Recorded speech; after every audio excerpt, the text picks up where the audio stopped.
মুকলি বিহুৰ মাদকতাৰে বৰহমপুৰত অসম উৎসৱ। প্ৰতিকূল বতৰকো নেওচি নিশা পৰ্যন্ত উৎসাহত পৰিল বিহু বলীয়া ৰাইজ।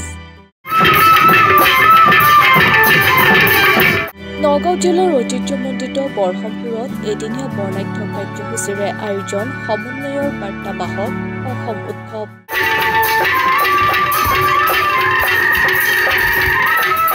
এদিনীয়া বৰ্ণাঢ্য কাৰ্যসূচীৰে আয়োজিত সমন্বয়ৰ বাৰ্তাবাহক অসম উৎসৱৰ প্ৰথম কাৰ্যসূচীত প্ৰদৰ্শন কৰা হয় মুকলি বিহু।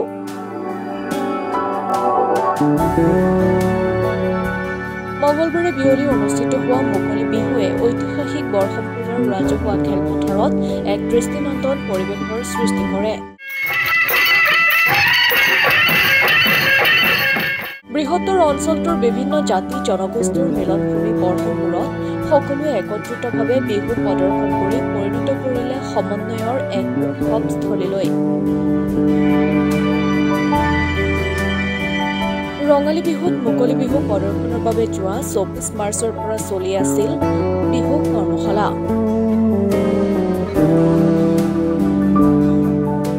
কৰ্মশালাৰ সামৰণি অনুষ্ঠান হিচাপে মঙলবাৰে সৰুৰ পৰা ডাঙৰলৈ বিভিন্ন বয়সৰ প্ৰায় ৫ শতাধিক নাচনী আৰু অৰ্ধ শতাধিক ঢুলীয়াই একেলগে প্ৰদৰ্শন কৰে বিহু। প্ৰতিকূল বতৰকো নেওচি চাৰিওফালে অগণন শ্ৰোতা দৰ্শকৰ ভিৰ হোৱা পৰিলক্ষিত হয়।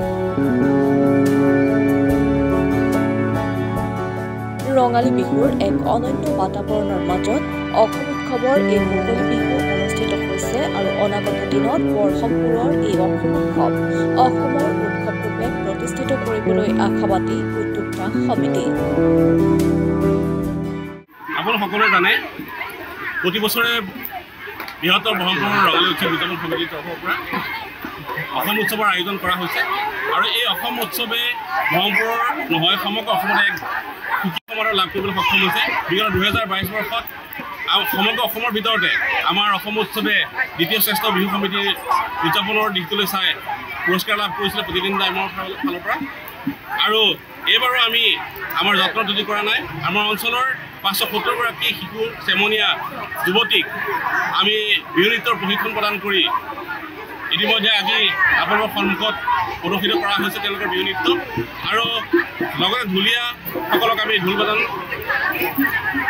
প্ৰশিক্ষণ দিয়াৰ লগতে তেওঁলোকক বিভিন্ন বিহুৰ লগত জড়িত থকা কথাসমূহক আমি প্ৰশিক্ষণ দি তেওঁলোকক অসমৰ জাতীয় যিটো পৰম্পৰা কৃষ্টি সংস্কৃতি আৰু বাপতিসাহোন বিহুটোৰ প্ৰতি আকৃষ্ট কৰিবৰ কাৰণে তেওঁলোকক আগুৱাই নিয়াত এই সংস্কৃতিখিনিক জীয়াই ৰখাত তেওঁলোকৰ অন্তৰত এক বিশেষ অনুভূতি জাগ্ৰত কৰিবৰ কাৰণে আমি প্ৰয়াস অব্যাহত ৰাখিছোঁ আৰু সেই প্ৰয়াসকে আজি বাস্তৱত ৰূপায়িত কৰি দিনৰ কাৰ্যসূচী ইমানটা সমাপ্ত কৰিছোঁ। নিশাৰ ভাগলৈ আমাৰ অনুষ্ঠান আছে।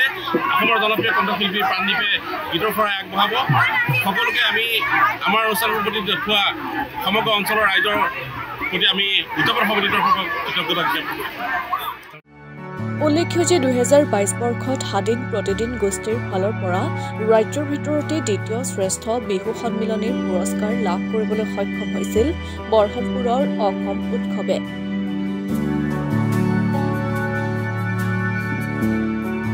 মুকলি বিহুৰ পাছতেই অসমৰ বিভিন্ন প্ৰান্তৰ পৰা আমন্ত্ৰিত বিহু দলৰ বিহু নাচ, জেং বিহু, লোকবাদ্য, লোকনৃত্য আৰু বিভিন্ন জনগোষ্ঠীয় নৃত্য আদিৰ লগতে নেফালৈ জনপ্ৰিয় শিল্পীৰ সংগীতানুষ্ঠানে দৰ্শকক মুগ্ধ কৰে।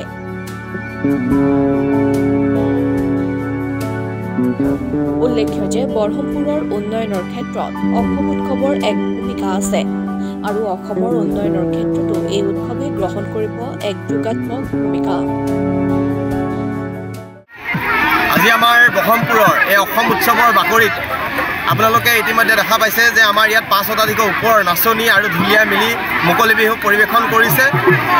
বহু দিনৰ পৰা আমাৰ এই কৰ্মশালা আৰম্ভ হৈ আছিলে আৰু কৰ্মশালা অন্তত আজি মুকলি বিহু দৰ্শকৰ আগত প্ৰদৰ্শন কৰিছে। লগতে আমাৰ আজি নিশাৰ যি কাৰ্যসূচী আছে উক্ত সাংস্কৃতিক অনুষ্ঠানত মুখ্য আকৰ্ষণ হিচাপে উপস্থিত থাকিব অসমৰ জনপ্ৰিয় কণ্ঠশিল্পী প্ৰাণদীপ। গতিকে সমূহ ৰাইজক আমাৰ এই অনুষ্ঠানটো সফল কৰাৰ বাবে আমাৰ উদযাপন সমিতিৰ তৰফৰ পৰা ধন্যবাদ জ্ঞাপন কৰিছোঁ আৰু নিশাৰ অনুষ্ঠানলৈ আপোনালোক সকলোকে আমন্ত্ৰণ জনাইছোঁ। ধন্যবাদ। নগাঁৱৰ পৰা সুৰজ নায়কৰ report, my news. News any.